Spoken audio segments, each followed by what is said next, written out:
né? Tô por aqui de volta junto com você, Ferretti, e com a gente também o professor de Relações Internacionais da ESPM, Ricardo Leães, para nos ajudar a entender um pouco mais a respeito das causas e, sobretudo, as eventuais e possíveis consequências desse conflito iniciado hoje no Oriente Médio. Professor Ricardo, muito obrigado pela atenção com os ouvintes da Band News FM. Como vai? Boa tarde, tudo bem com vocês, na medida do possível? É isso, né? Na medida do possível mesmo, porque a gente acorda aqui no Brasil com essa notícia grave, com ataques, ao que me parece, o senhor pode confirmar ou não, numa proporção grande, né? Com os ataques de Israel e Estados Unidos contra Irã.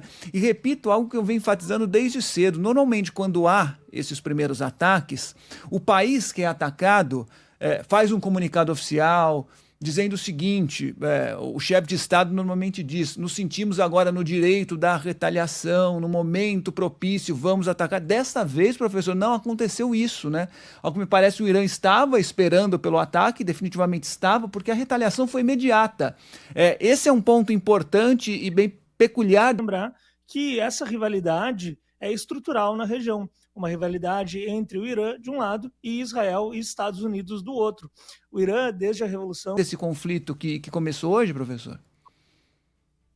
Sim, acho que a tua avaliação é bastante precisa, mas para a gente entender esse comportamento iraniano, a gente tem que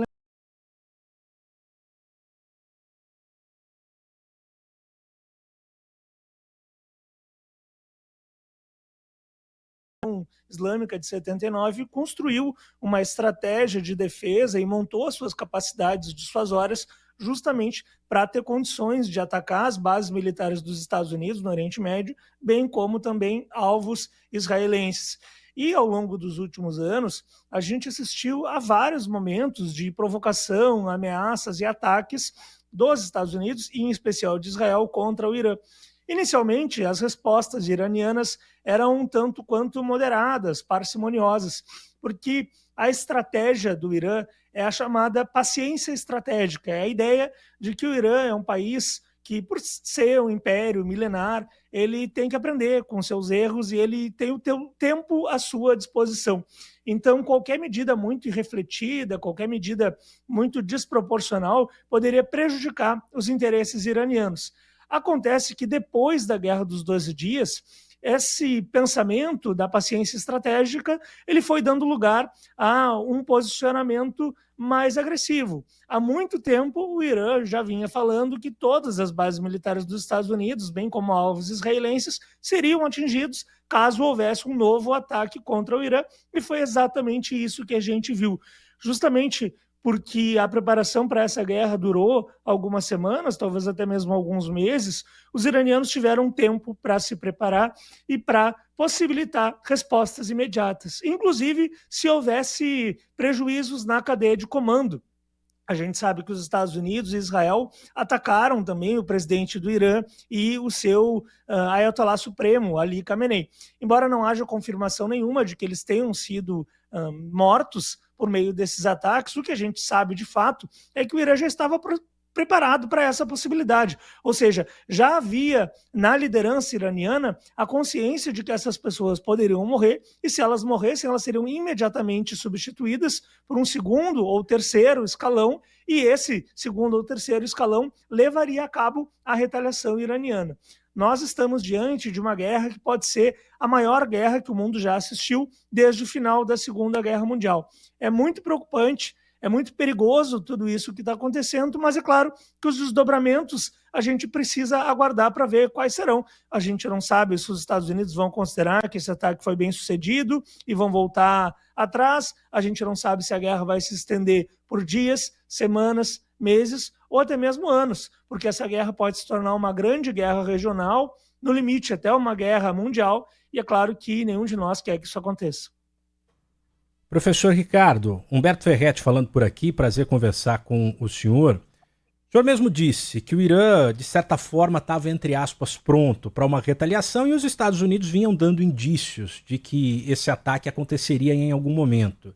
Qual é a estratégia de um país como os Estados Unidos quando vai dando esses indícios? É, de fato, impor um nível de ameaça que faça o outro lado retroceder, aceitar as imposições, no caso dos Estados Unidos, ou é de fato permitir, pode parecer uma pergunta estranha, mas permitir que o outro lado se programe, coloque os líderes em segurança exatamente para que esse ataque não cause um estrago tão grande logo de cara que, como o senhor falou, eventualmente uma terceira guerra seja inevitável?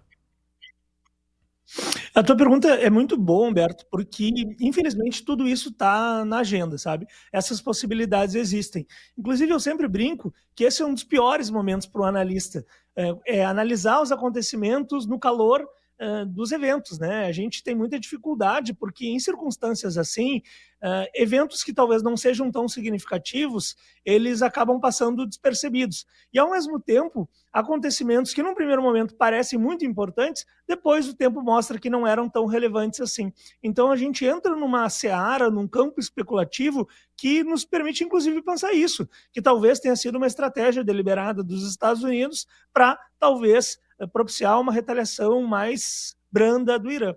O que a gente sabe concretamente, que não é especulação, é que essa guerra ela não é do interesse dos Estados Unidos. O Irã não é uma ameaça existencial aos Estados Unidos. O Irã é visto como uma ameaça existencial para Israel. É Israel quem deseja essa guerra e já a deseja há muito tempo. E como Israel é um país que tem uma capacidade de influência em Washington muito significativa por meio de inúmeras agências de lobby que bancam as campanhas, tanto de republicanos quanto de democratas, o Donald Trump, na verdade, está fazendo o jogo de Israel, não está fazendo o jogo dos Estados Unidos. E por que eu estou falando sobre isso?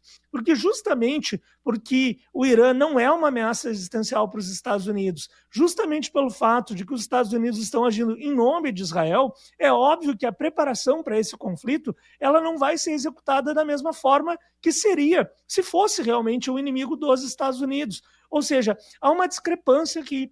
Vamos lembrar, Humberto, que nos últimos dias o principal militar de mais alta patente do Pentágono vazou para a imprensa a ideia de que alvos militares dos Estados Unidos poderiam ser atacados pelo Irã e que militares estadunidenses poderiam ser mortos.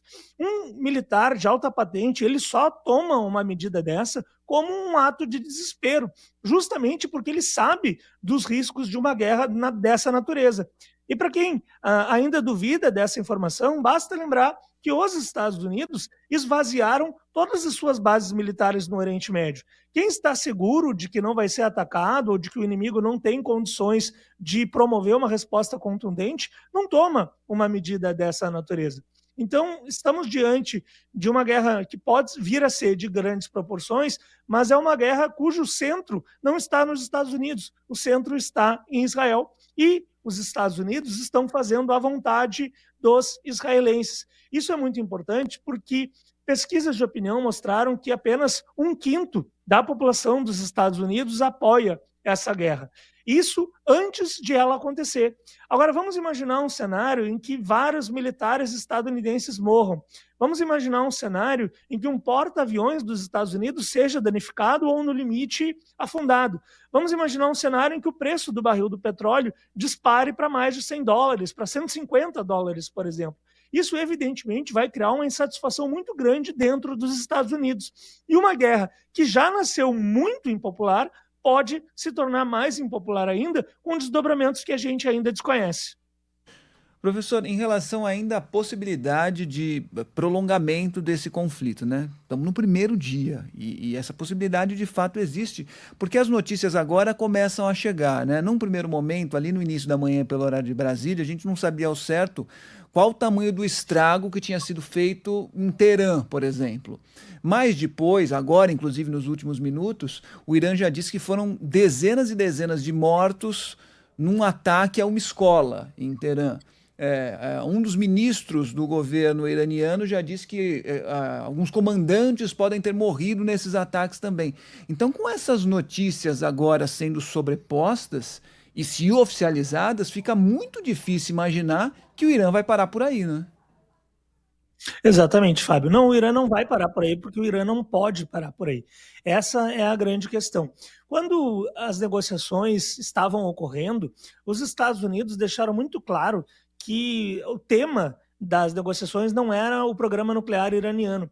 Inclusive, ontem, o ministro de Relações Exteriores do Omã, que é o país que estava mediando essas negociações, ele afirmou que o Irã estaria disposto a reduzir fortemente o enriquecimento de urânio e a entregar todas as reservas, os depósitos de urânio enriquecido. Então, o Irã cedeu e muito nessas negociações. O acordo que o Irã estava propondo era um acordo muito mais prejudicial aos interesses dos iranianos do que foi o acordo lá de 2015, assinado pelo Obama.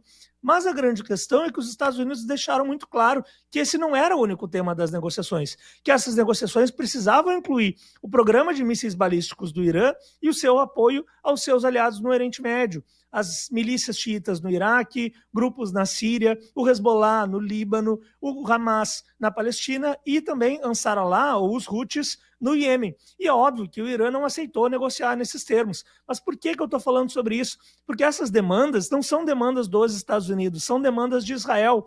Israel sabe que o Irã é um país hoje com condições de atacá-lo, com condições de infligir danos significativos. Israel não aceita essa condição.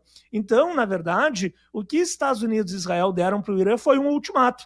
Ou vocês aceitam se render, abandonar o seu programa nuclear, parar de apoiar os seus aliados e abandonar também os seus estoques de mísseis, e aí vocês vão ficar vulneráveis, ou a gente vai entrar em guerra contra vocês. Era uma capitulação que estava sendo demandada por Estados Unidos e Israel, e o Irã não pode aceitar uma situação dessas. A guerra que está havendo agora é uma guerra existencial para o Irã. A gente precisa falar sobre isso. Nem toda guerra é uma guerra existencial. Nem sempre num conflito militar existe a percepção em uma das partes de que ele pode ser destruído por conta dessa disputa.